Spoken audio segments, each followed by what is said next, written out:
Ito naman sa fish pan nila sa likod ng bahay.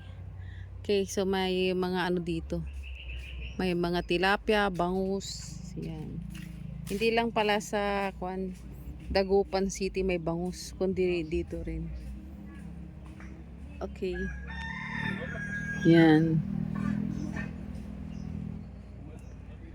When I see you smile, I can face the world. Ito oh. Maganda rito. Ang dami mga punong kahoy. Oh my God.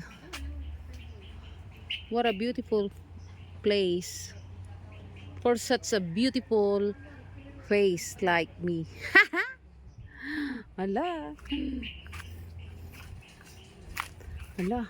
Kasukalan dito ah. Wala kayang ahas dito? Oh my God. Ala, ang dami nilang mga panggatong. Yan oh. Ang dami nilang panggatong.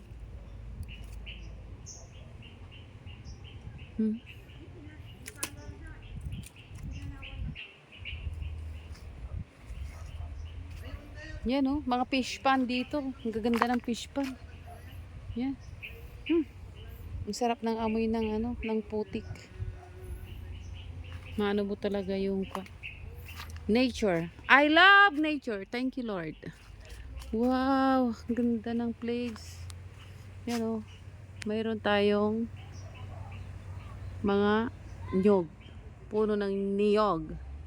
Niyog. Puro fish pan pala rito. Oo. Ano bang tawag dito? Yung nakalimutan ko ng tawag dito sa mga ano na ito. Yan oh. Bakawan. Bakawan. Yan oh, daming mga isda oh. Isda. Yan oh. Mga isda. Yan oh, mga fish pan. Dito tayo.